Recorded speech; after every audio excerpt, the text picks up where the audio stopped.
Welcome to the final episode of Thoughts from the Floor, the series in which I sit on the floor and talk about some of my video game thoughts. The next one's going to be the debut of Thoughts on My Feet, the series in which I do the exact same thing, but I'm standing up. My stuff is set up now, and that's how I used to do it, so we'll be going back to that. I just thought it'd be nice to do one last one. Anyways, naturally, GTA 6 is going to be the topic today. Quick recap, if you missed it, Rockstar's confirmed that the price of GTA 6 is going to be $80 for the standard edition, which is $10 higher than normal games, and $100 for the ultimate edition, which they say includes stuff that is going to amplify the experience with exclusive vehicles and weapons and apparel, and they indicated that there's going to be like maybe even missions, like they said, action threaded across all aspects of Jason and Lucia's story. So we'll see what that means. But Grand Theft Auto, I don't think it needs to be said, but I'm going to say it, but it's an entertainment behemoth, and unsurprisingly that popularity always translates to astronomical sales. It's as close to a dead cert success as anything will ever be. Because of that, I think it can also be a bit of a Trojan horse for the business of games as a whole. The things that Grand Theft Auto does can very easily reorient what games can be, but also how they're marketed and how they're sold to customers. I think the modern game industry is in many ways very reliant on chasing trends, and companies are laser focused on numbers go up. So whatever the popular product of the moment is, or service or idea or mechanism to deliver games that is usually making that money, or is at least perceived to be a format that has the potential of yielding high profits, that is what generally people want to emulate. We've seen it happen over the years with stuff like mobile gaming companions and Fortnite, which resulted in a deluge of free-to-play battle royale titles that everyone was chasing. Souls-likes had a moment where there was just clones everywhere. Cloud gaming, there was re-releases like HD re-releases, then remakes, and more recently stuff like NFTs, and they all had various degrees of success, but there was a belief that they could make numbers go up. So anything that has that potential, people will take a shot. Execs will take a shot at that. So Grand Theft Auto in a lot of ways then becomes kind of like the word of God for a lot of these decision makers. Whatever Rockstar does, people can follow, will follow.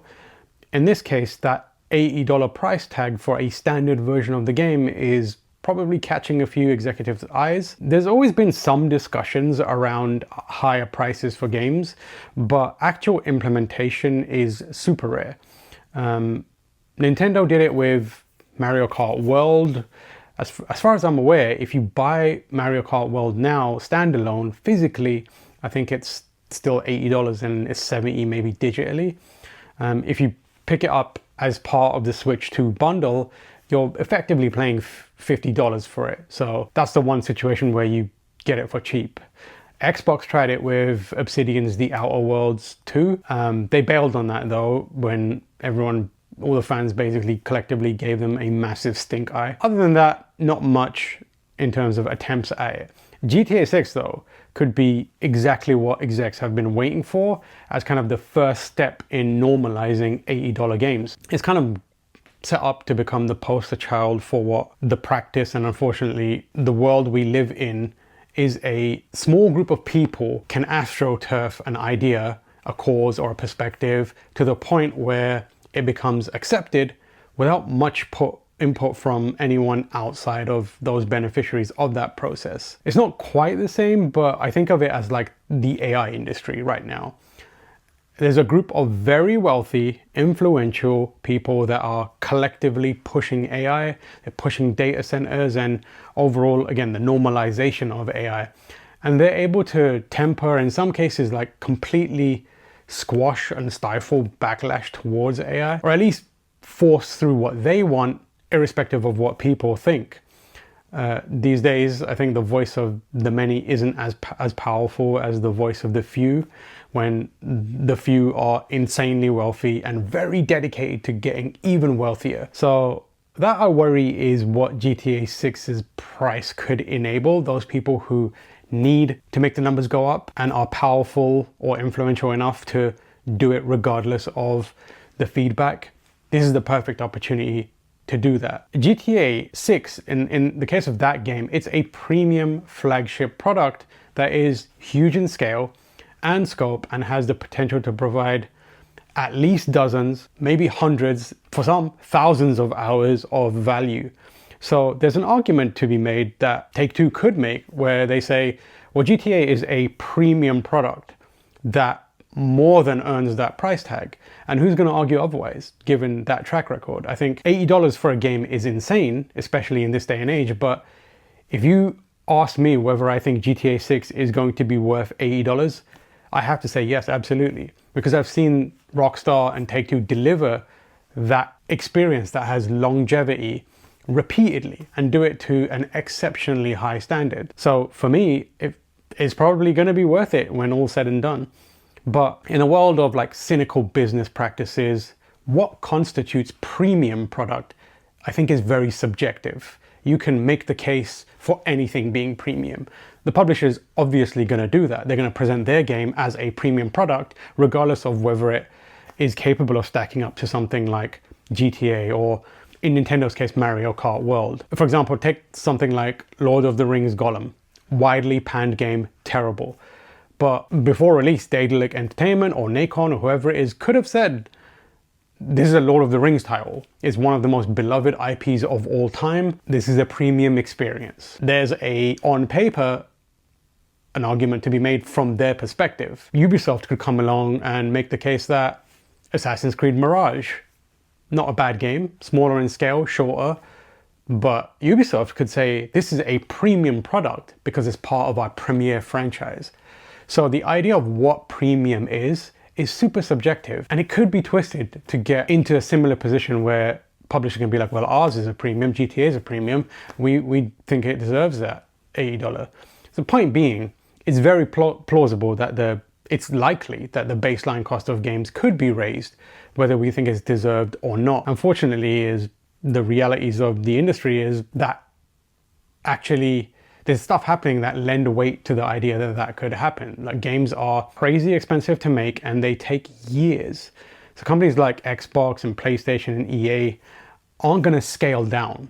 Those games aren't going to become smaller. This is a take big risks and make big bets to get more money industry now.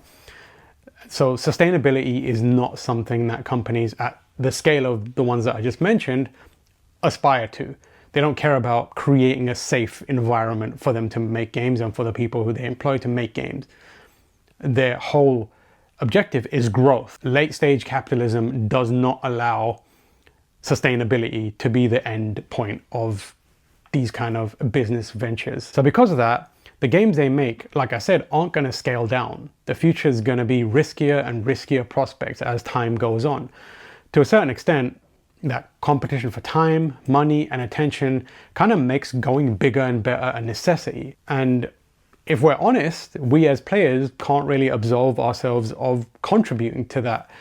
The audience kind of demands that. They demand bigger and better. We want things to be new. We want things to be different.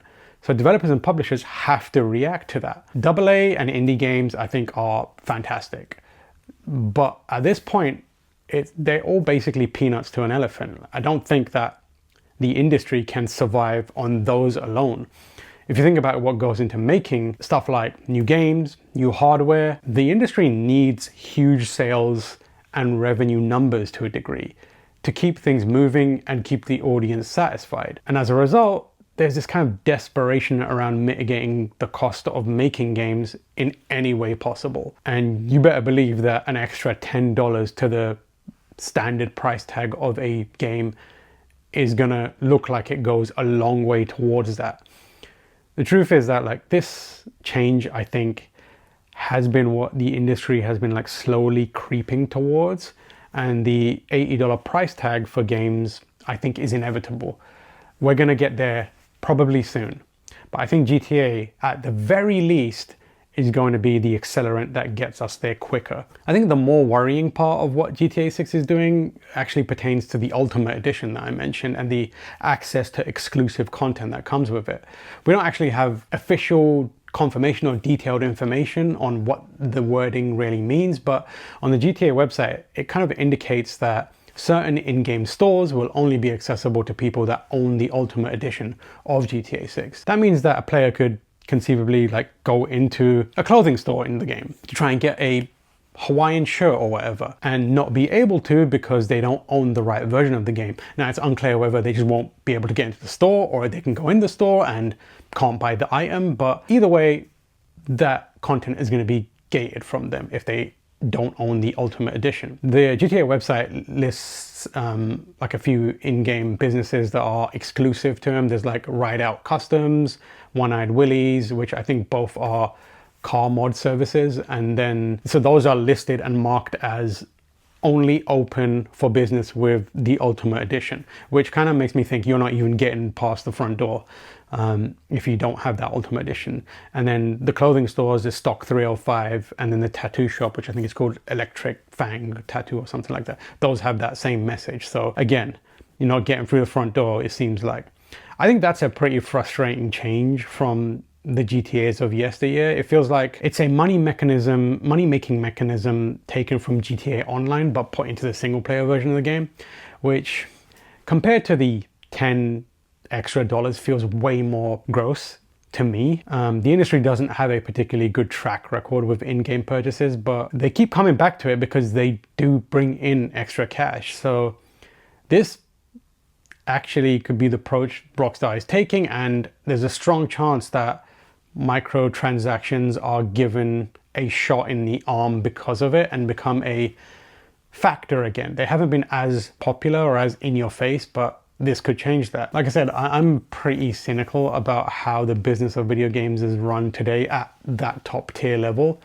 So I just cannot see people letting the opportunity to earn money either by increasing the cost of the game or by making stuff in the game exclusive to people who are paying more, or both. But just pass them the buy. They're not going to let that one slide. And the release of GTA 6 and its kind of inevitable success offers the perfect invitation to try that. The horse armor era might be making a comeback is basically what I'm saying. That aside, it's kind of wild that GTA seems to be embracing the absurdities of like consumerism and capitalism that once it parodied. That's an interesting point that we've reached. It's not just through the stuff that we've talked about, but also the fact that the physical edition of the game won't include a disc, and instead it's just going to have a paper with some numbers on it, which is kind of weird, and I don't think people are going to take to that well. They said they're going to make the game available early so folks can buy it and then preload it so they're ready for release. But there is going to be a whole load of people that go to a retail store and see GTA 6 on a shelf, pick it up, take it home, and then be like, oh, there's nothing in here. And worse, I can't play it for another week. And I don't think Rockstar probably cares. Again, too big to fail. But I don't doubt that we'll get some stories where it's like people are big mad about this. I think people need to get a little bit comfortable with being big mad about a few things in the next few months. Because like I said, I believe the $80 price tag is not a matter of if, it's a matter of when.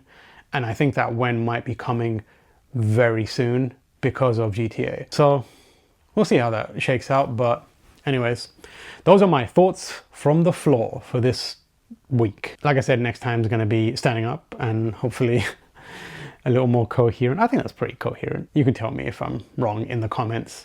Also, shout out to everyone. The comments are always very lively, which I'm really enjoying. I haven't been able to reply to a lot of them. I did when I was posting a little while back, but I've been reading everything, and some of it is like that classic YouTube, you don't know nothing, which fair enough, whatever.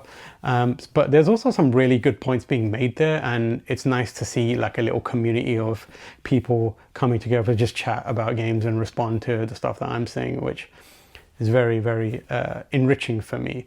So excited to keep that going, slowly building my way up to maybe even doing a couple of videos a week. So we'll see how long it takes to get there. But if you're not already, please do subscribe and like the videos, share them about. And if you haven't, also go to Instagram, follow me there, TamoorH, follow me on TikTok as well.